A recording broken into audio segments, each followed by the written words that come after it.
Bismillahirrahmanirrahim. Bismillah wa bihamdih. Assalamualaikum warahmatullahi wabarakatuh. Alhamdulillah. Alhamdulillahi rabbil alamin. Wassalatu wassalamu ala ashrafil anbiya'i wal mursalin, habibina wa sayyidina Muhammadin wa ala alihi wa sahbihi ajma'in. Rabbi shrah li sadri wa yassir li amri wahlul 'uqdatam min lisani yafqahu qawli. Allahumma inni a'udzu bika min aqula zuran aw aghsha fujuran aw akuna bika maghrura. Amma ba'du. Al-mu'takifin wal mu'takifat Masjid Besar At-Taqwa Pancor, rahimakumullahu jami'an. Mudah-mudahan Allah Subhanahu wa taala terus membimbing kita meneguhkan keimanan dan ketakwaan di hati kita. Kemudian mudah-mudahan Allah juga mempermudah urusan-urusan kita. Allah Subhanahu wa taala berfirman dalam surat Fussilat, Kitabun fussilat ayatuhu Qur'anan Arabiyyan liqaumin ya'lamun. Kita masih di ayat ketiga, di mana dalam 4 ayat pertama sebagaimana kita sampaikan, Allah Subhanahu wa taala memberikan penjelasan-penjelasan tentang nama-nama dan sifat daripada Al-Qur'an. Ya. Pertama, dia disebut tanzil. Kemudian diturunkan dari Ar-Rahman Ar-Rahim. Yang ketiga, Allah menyebutnya dengan kitabun. Al-Qur'an itu salah satu namanya adalah Al-Kitab. Arti daripada Al-Kitab adalah Al-Jam'u, yaitu mengumpulkan, menginventarisir. Wa innama summiya kitaban li'annahu jama'a fihi atau jumi'a fihi ulumul awwalina wal akhirin. Al-Quran itu disebut oleh Allah Ta'ala dengan nama lain, yaitu Al-Kitab, karena pada Al-Quran itu Allah Subhanahu wa Ta'ala mengumpulkan berbagai macam ilmu, berbagai macam ilmu, baik itu ilmu agama maupun yang kita katakan sebagai ilmu-ilmu non-agama, ilmu medis, ilmu yang lain-lain. Cukup bagi kita bukti betapa banyak ilmu yang dikandung oleh Al-Quran itu adalah betapa banyak model penafsiran terhadap Al-Quran. Ada ulama yang konsentrasi pada kandungan hukum fikihnya, ada ulama yang konsentrasi kepada sisi kebahasaannya, ada ulama yang konsentrasi kepada yang lain-lain, termasuk ilmu pengetahuan yang katakanlah umum, ilmu-ilmu umum. Ya. Itu nama Al-Quran. Tentu saja nama Al-Quran yang paling populer adalah Al-Quran. Kumpulan firman Allah Ta'ala ini Allah sebut sendiri namanya dengan nama Al-Quran. Sehingga Al-Imam Asy-Syafi'i menyatakan nama Al-Quran itu, penamaan dari Al-Quran itu khusus datang dari Allah Ta'ala, ghairu mustaqin, tidak terambil dari satu kata yang lain. Memang dia khusus diberikan nama oleh Allah Ta'ala. Namun tidak sedikit para ulama yang menjelaskan bahwa Al-Quran itu artinya al-qiraah, Al-qiraah itu dalam bahasa kita membaca. Tetapi dalam bahasa Arab al-qiraah itu artinya adalah al-jam'u wal izhar wal bayan. Namanya al-qiraah itu adalah sesuatu yang terkumpul. Huruf-huruf itu dikumpulkan menjadi kata.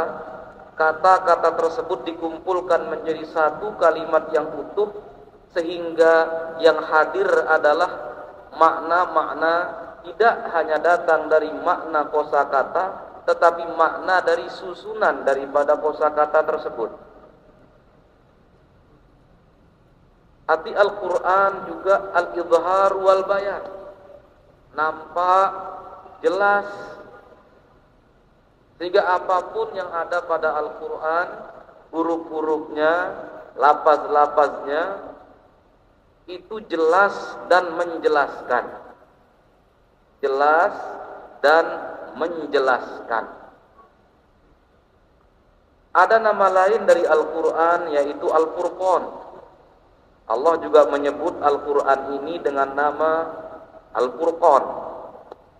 Al-Furqan itu pembeda. Secara tegas, al-faslu baina syai'ain, pemisah, pembeda antara dua hal, ya. Al-haqqu wal batil.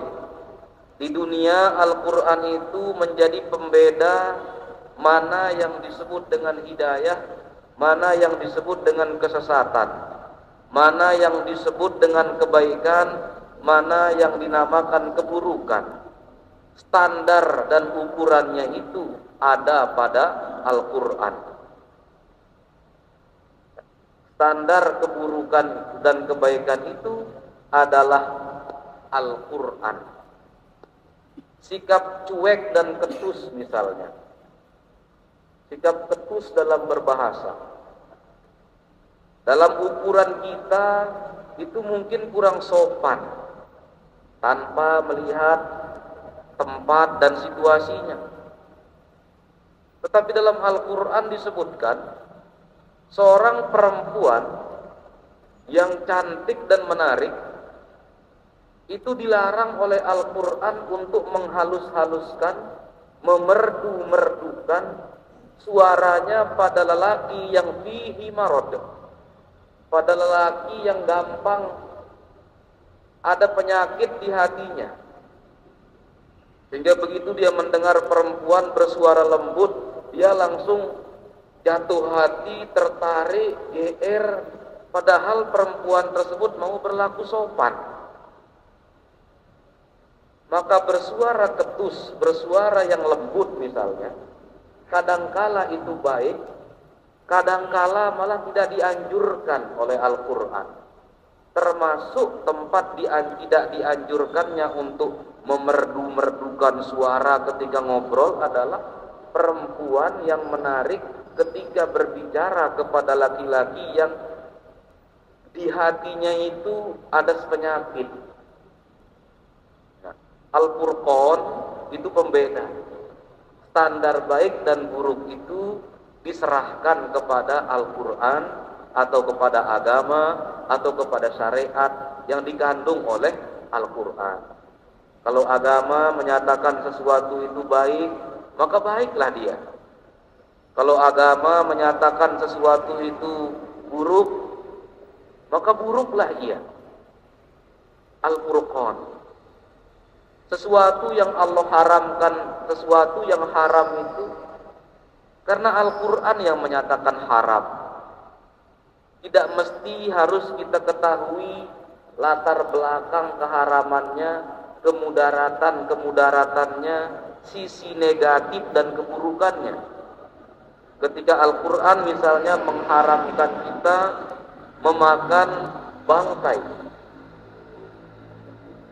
ya, kecuali bangkai ikan dan belalang.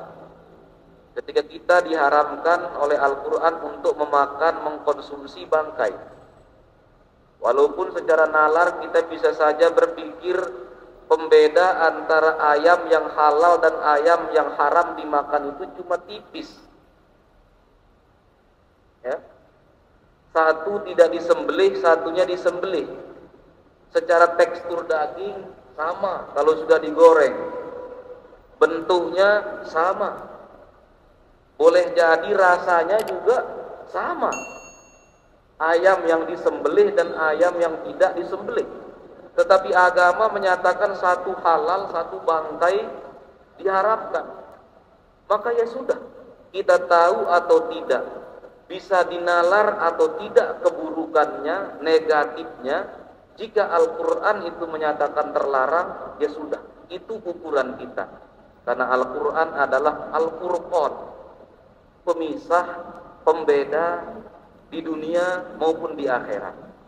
Yang tadi itu di dunia. Bagaimana Al-Quran menjadi pembeda di akhirat? Al-Quran akan mengenali orang yang beriman kepadanya. Dalam hadis yang masyhur, kita sama-sama sudah membaca, Al-Quran itu datang pada hari kiamat syafi'an li ashabihi, akan memberikan syafaat kepada ashabnya, kepada sahabatnya, kepada temannya. Maka Al-Quran mengetahui siapa ashabnya, siapa temannya, siapa orang yang beriman kepadanya, siapa yang rajin mengunjunginya, membacanya. Al-Quran mengenali. Sehingga Al-Quran itu furqan di dunia, furqan juga di akhirat. Orang yang tidak mengimaninya di dunia jelas tidak mendapatkan syafaat. Dia tidak percaya kepada Al-Quran. Ada namanya Al-Quran, Al-Kitab, Al-Furqan. Ada juga nama Al-Quran itu disebutkan inna nahnu Az-Zikr. Ya. Al-Quran itu juga disebut oleh Allah Ta'ala dengan nama Az-Zikr. Kita biasa mendengarnya kan? Wa nafa'ani wa iyyakum bima fihi minal ayati wa dzikril hakim. Az-Zikru maknanya adalah pertama at-tazkir, mengingatkan. Disebutkan az-zikru li kasrati tadzkirihi wa husnihi.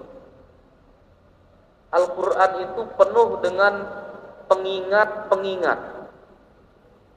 Bukan hanya peringatan, tetapi pengingat agar manusia yang baik itu tetap berada di dalam kebaikan. Orang yang sudah baik, agar istiqomah dalam kebaikan, itu mutlak diperlukan sesuatu yang mengingatkannya. Maka Al-Quran itu berisi tazkirah. Jika seseorang lalai, Al-Quran mengingatkannya. Az-zikru juga bisa berarti al-mazkur, kata ulama, yaitu lahu az-zikrul hasan. Al-Quran itu memiliki reputasi baik, disebut dengan sifat-sifat yang baik oleh makhluk, walaupun itu oleh orang yang tidak mengimaninya. Kalau kita tanya secara objektif orang yang tidak beriman kepada Al-Quran, maka dia tidak akan mencela Al-Quran. Reputasi Al-Quran itu positif di kalangan makhluk, walaupun makhluk itu tidak beriman kepada Al-Quran. Jika ditanya secara objektif, secara jujur dan apa adanya,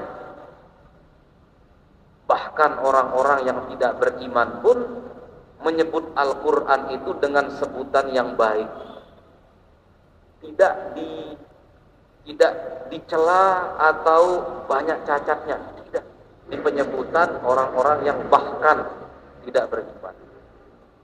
Al-Quran itu lahu az-zikrul hasan, punya nama baik, reputasi yang baik, wasyarafur rafi', kemuliaan yang tinggi. Ya. Bahkan oleh orang yang tidak beriman, karena tahu ini kitab suci, tahu ini Al-Quran, orang akan menghormatinya. Kalau kita orang beriman, orang Islam, jelas kita menghormati Al-Quran. Bahkan mushaf Al-Quran itu kendati kertas, tetapi karena tertulis di situ ayat-ayat Al-Quran, perlakuan kita tidak sama dengan kertas-kertas yang tidak berisi, yang bukan mushaf, yang tidak berisi Al-Quran. Ini nama Al-Quran. Banyak nama-nama atau sifat-sifat yang digunakan oleh Allah Ta'ala untuk menyebut Al-Quran, ya, Asy-Syifa dan yang lain-lain. Ussilat ayatuhu. Sifat keempat dari Al-Quran itu adalah ussilat ayatuhu. Wal muradu annahu furriqat ayatuhu wa ju'ilat tafasila bi ma'anin mukhtalifatin. Arti dari ussilat ayatuhu itu adalah ayat-ayat Al-Quran itu dikelompokkan sehingga kelompok-kelompok gugusan-gugusan ayat Al-Quran itu secara khusus berbicara tentang topik-topik, tema-tema secara terperinci. Ada ayat Al-Quran yang berisi tentang penjelasan zat dan sifat Allah. Kita baca surat Al-Ikhlas, Qul huwallahu ahad, Allahus samad, lam yalid wa lam yulad wa lam yakul lahu kufuwan ahad. Kelompok ayat yang disebut dengan surat Al-Ikhlas ini secara khusus membicarakan tentang keesaan Allah. Hanya Allah lah tempat bergantung, tidak ada sekutu bagi Allah. Lam yakun lahu kufuwan ahad. Tidak membicarakan soal warisan di situ, tidak membicarakan soal wasiat di situ. Nanti kalau soal warisan dan wasiat ada ayatnya. Yusikumullah itu, lidzakari mislu hadzil unthayain itu. Ini secara terperinci membicarakan warisan dan wasiat. Ada ayat yang membicarakan tentang pencatatan hutang, yaitu ayat yang paling panjang dalam Al-Quran di surat Al-Baqarah, satu halaman penuh, satu ayat. Ya ayyuhalladzina amanu idza tadayantum bidainin ila ajalin musamma faktubuhu. Ayat ini secara terperinci, secara khusus membicarakan tentang pencatatan hutang piutang. Maka fussilat ayatuhu, ayat-ayat Al-Quran itu sudah dikelompokkan dan membicarakan hal-hal secara khusus dan terperinci. Sehingga misalnya dia menghafal satu ayat, Ya ayyuhalladzina amanu kutiba alaikumussyam kama kutiba alal ladzina min qablikum la'allakum tattaqun. Ketika dia ditanya, apakah dalil menghadap kiblat dalam Al-Quran? Ya ayyuhalladzina amanu kutiba alaikumussyam. Apakah dalil menghormati orang yang beragama lain tapi orang beragama itu tidak jahat sama kita? Boleh. Apa dalilnya? Ya ayyuhalladzina amanu kutiba alaikumussyam. Jadi baca Al-Qur'annya sudah benar, ayatnya sudah benar, tetapi dia tidak usilat ayatuhu, tidak menyampaikan ayat yang secara khusus berbicara tentang sesuatu yang dia bicarakan tersebut. Maka tauhid, fikih, adab, bahkan ibroh-ibroh, kisah-kisah, semuanya fussilat, diperincikan di dalam Al-Quran. Ahwalul mauta wal kubur, keadaan alam barzakh, yaumul ba'ats, al-hisab, as-sirat, ya. Bagaimana apakah semua manusia akan melewati sirat ataukah Tidak ada dibicarakan dalam Al-Quran. Wa im minkum illa wariduha, firman Allah Ta'ala. Setiap orang akan melewati sirat tersebut. Yang mukmin maupun yang tidak mukmin, yang beriman maupun yang tidak beriman. Wa im minkum illa wariduha, firman Allah Ta'ala. Maka ayat itu secara khusus membicarakan tentang semua orang akan berjalan di atas jisrun, jembatan atau sirat tersebut, yang di bawahnya jahanam atau neraka. Yang lolos akan langsung ke surga, yang ditakdirkan diputuskan masuk neraka akan berjatuhan dari situ. Maka ayat ini ya tidak bisa digunakan sebagai apa hukumnya laki perempuan bersentuhan batal wudu. Tidak bisa menggunakan ayat tersebut karena Allah sudah memerincikannya. Oleh karenanya kata ulama, menghafal dalil itu sesuatu, tetapi memahami bagaimana menempatkan dalil itu sesuatu yang lebih sulit. Dalil ini diletakkan di mana? Contoh tentang menempatkan dalil. Kalau ayat ya ayyuhalladzina amanu atiiqullaha wa atiiqur rasul wa ulil amri minkum. Wahai orang-orang yang beriman, taatlah pada Allah, taatlah pada Rasul, taatlah pada ulul amri. Ayat ini dipakai oleh siapa? Bukan oleh ulul amri, oleh rakyat. Karena kalau ulul amri yang pegang, kata ulama, nanti dia gunakan dalil ini agar orang taat sama dia. Tetapi yang lebih ditekankan oleh ayat ini adalah ar-ra'iyah, rakyat. Kalau ulul amri yang dipegang adalah wa kullukum mas'ulun an ra'iyati. Setiap engkau akan diminta, akan ditanya, akan bertanggung jawab terhadap amanat yang diembankan kepadamu. Nah, ini dipegang oleh ulul amri. Hadis tentang salah satu ciri istri soleha itu dia membahagiakan kalau dipandang. Disuruh dia taat. Itu dipegang sama suami apa dipegang sama istri? Kalau dipegang sama suami, bisa jadi hadis itu akan digunakan sebagai apa? Memuluskan kebijakan dan kewenangannya kepada istri. Bisa jadi salah-salah memperalat hadis, menggunakan hadis untuk menyalurkan keinginan pribadinya. Tetapi hadis itu ditujukan kepada istri, supaya kalau istri soleha itu dipandang dia menarik begitu, diperintah dia taat, itu dipegang sama istri. Kalau laki-laki pegang nanti jangan khawatir penyalahgunaannya. Apa yang laki-laki pegang? Khairukum li ahlihi.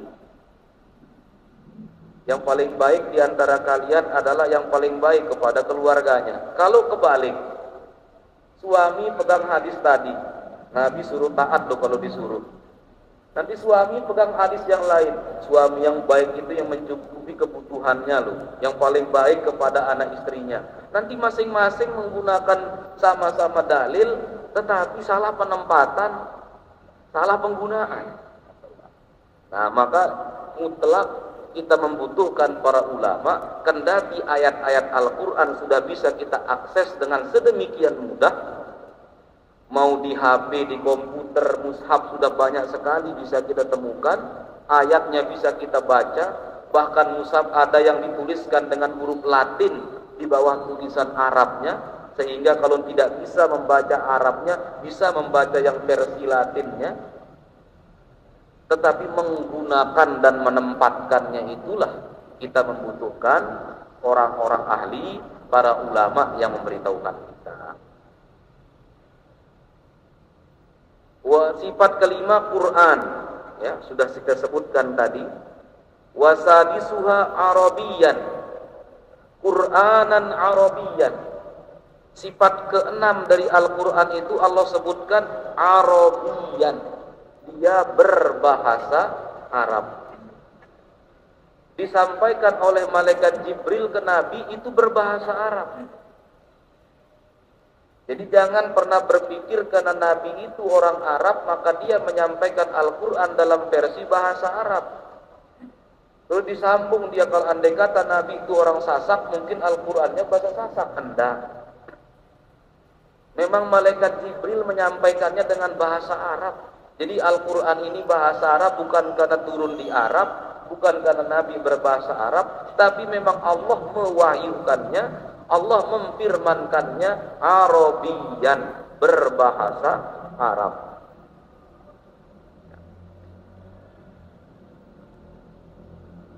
Oleh karenanya tidak boleh kita membaca Fatihah dalam sholat menggunakan bahasa Indonesia dengan menyebut nama Allah yang Maha Pengasih, Maha Penyayang, segala puji hanya untuk Allah yang Maha Pengasih dan Maha Penyayang, pemilik hari kiamat.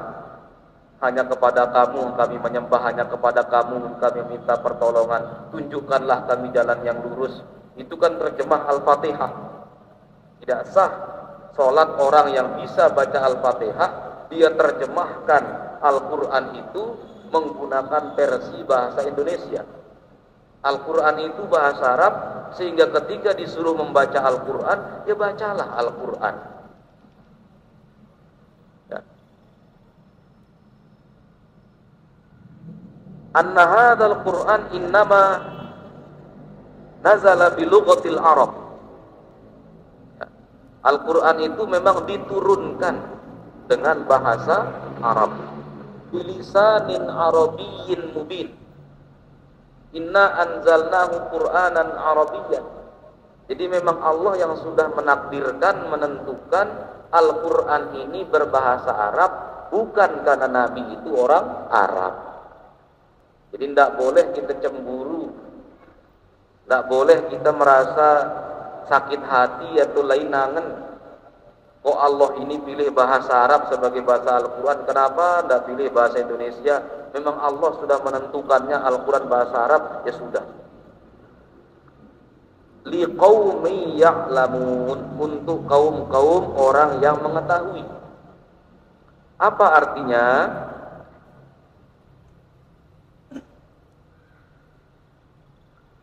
Wal ma'na inna ja'alnahu Arabiyan li ajli anna anzalnahu ala qaumi Arab faja'alnahu bi lughatil Arab liyafhamu minhul murad. Kami menurunkan Al-Quran ini berbahasa Arab karena kami turunkan pada kaum yang berbahasa Arab, sehingga bahasa Al-Quran itu, bahasa mereka itu sama.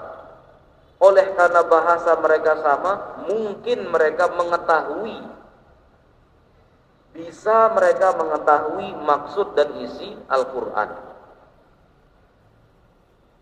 Taurat dan Injil tidak diturunkan ke bangsa Arab, ke Bani Israel diturunkan Injil, diturunkan Taurat, maka dia tidak berbahasa Arab. Zabur diturunkan dengan bahasa Nabi Daud dan kaumnya. Maka Al-Quran diturunkan kepada Nabi yang diutus kepada di tanah Arab, hidup sebagai orang yang berbahasa Arab, berdakwah kepada orang yang berbahasa Arab saat itu. Maka Allah sudah mengatur dan menentukan, karena yang menciptakan bahasa Arab Allah Ta'ala, yang menciptakan manusia juga Allah Ta'ala, yang menurunkan Al-Quran juga Allah Ta'ala. Karena dengan kesamaan bahasa itu, liqaumi ya'lamun, orang-orang yang sahabat-sahabat saat itu bisa mengetahui maksud daripada Al-Quran. Namun tidak semua orang Arab mengetahui maksud bahasa Al-Quran, walaupun bahasa Al-Quran itu bahasa Arab. Karena bahasa Arabnya Al-Quran itu jauh lebih tinggi dari bahasa Arabnya orang Arab. Sehingga jangan berpikir Al-Quran ini tentu mudah dipahami oleh orang Arab. Enggak. Apalagi orang Arab sekarang yang hidup memang orang Arab, ya, belum tentu paham Al-Quran. Karena ketika turun saja, Nabi perlu menjelaskan kepada sahabat maksud Al-Quran, padahal bagaimana pinternya Abu Bakar, Umar, Utsman radhiyallahu anhum jami'an. Oleh karenanya itu sifat Al-Quran. Ditambah lagi ketujuh, basyiron. Ya. Basyiron ke-8 ya, ke-8 dan ke-9, basyiron wa nadhira.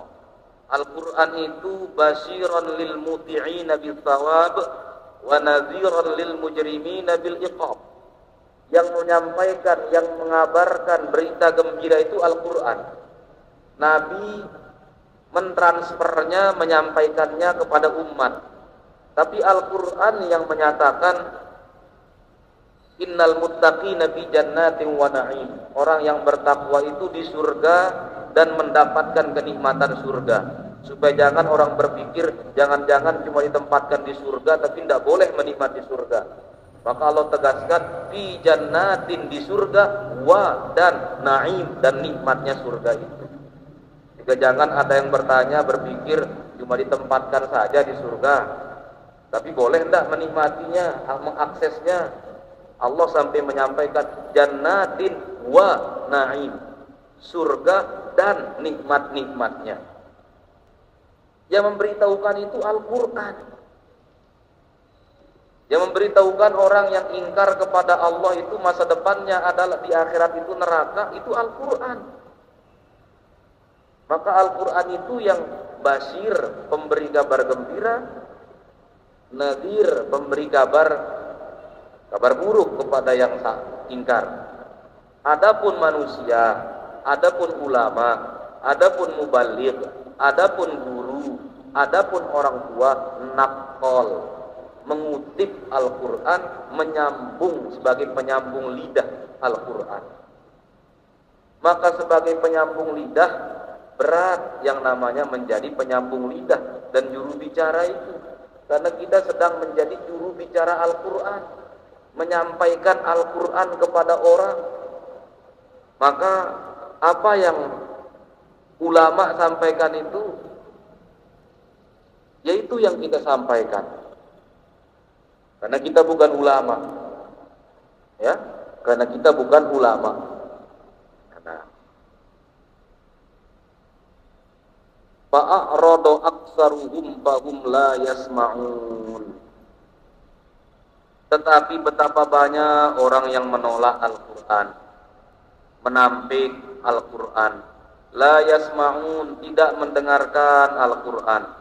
Wala yaltafituna ilaihi, tidak mengarahkan pandangannya kepada Al-Quran, tidak mengarahkan dirinya kepada Al-Quran, ya. Artinya sifat yang ke-10 ini Allah sudah menyampaikan akan selalu ada orang yang memang tidak beriman kepada Al-Quran. Sehingga tidak bisa kita bertanya kenapa Allah tidak membuat manusia ini semuanya beriman kepada Al-Quran, padahal Al-Quran itu wahyu Allah, yang menciptakan manusia juga Allah Ta'ala. Tapi Allah sudah menyampaikan fa'a'rada aktsaruhum fahum la yasma'un, akan selalu ada orang yang menolak Al-Quran. Mudah-mudahan kita tidak termasuk yang menolak Al-Quran. Kita mempelajari Al-Quran bukan untuk setelah tahu menolaknya, tetapi setelah tahu kita semakin bertambah keimanan kita, keteguhan kita dalam meyakini Al-Quran.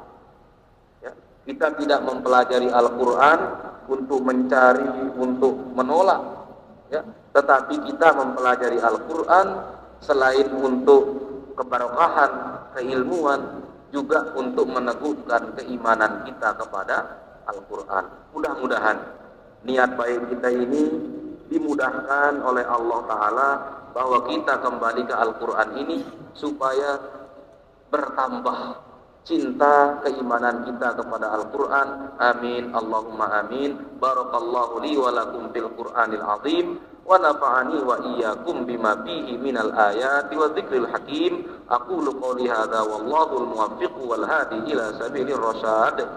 Wassalamualaikum warahmatullahi wabarakatuh. Waalaikumsalam warahmatullahi wabarakatuh. Alhamdulillahirabbil alamin. Jazakumullahu khairan katsira. Terima kasih Bapak Tuan Guru. Jamaah kaum muslimin muslimat rahimakumullah.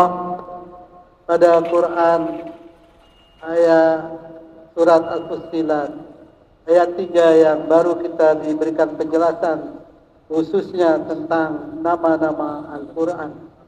Tapi yang perlu kita perhatikan sabda Nabi besar Muhammad Sallallahu Alaihi Wasallam yang dijelaskan kita oleh guru kita yang baru. Siapakah temannya Al-Quran itu? Yaitu hamba Allah yang beriman, yang membacanya, yang mempelajarinya, dan memahaminya serta mengamalkannya. Itulah temannya Al-Quran nanti di yaumil qiyamah. Wallahu a'lam. Mari kita bersama tutup pengajian malam hari ini dengan bersama mengucap hamdalah. Alhamdulillahirabbil alamin. Wallahu muwaffiq wal hadi ila sabil rasyad. Assalamualaikum warahmatullahi wabarakatuh.